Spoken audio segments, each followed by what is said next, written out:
I am Geneva Swanson. I'm a senior at Michigan State studying journalism with a minor in PR, and I am one of the peer advisors at the Commonwealth Career Center.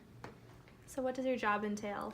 So I help with a few things around the office. So like I help with social media accounts and stuff like that, like printing out handouts for students. But then my main job is as a peer advisor is when students come in and have questions about internships, about career exploration, about how to find a job in general after graduation, kind of anything involving careers and internships, and helping with resumes, cover letters, things like that.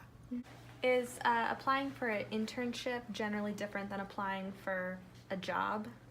As like when you're like resumes and cover letters, or like when you're looking for a job and internship online? Both. So for resumes and cover letters for jobs, I would say usually the resumes are more extensive depending on your major and depending on your experience. Usually for internships, you're not going to have too much related experience. Usually when you get an internship, it's your first real, career-oriented type of job. So your resumes are usually going to be some shorter. When you're looking for a job, you usually have a lot more related experience than when you're applying for an internship.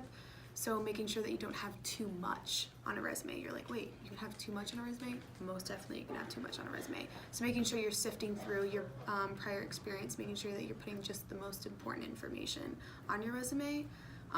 As opposed to when you're searching, I would say when you're searching for internships and jobs specifically for internships, you want to reach out to your professors, your family members, and that's usually how you're going to get your internship. So why is it so important to have an internship before you graduate? I mean, we always say that you should have 3 under your belt because it is so competitive now.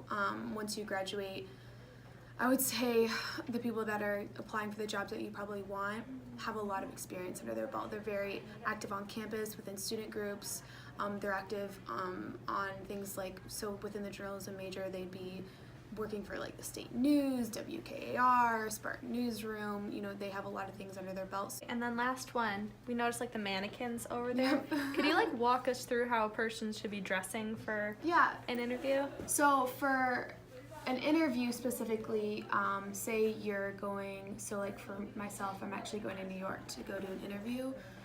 You want to be as professional as possible. It's better to be overdressed than underdressed.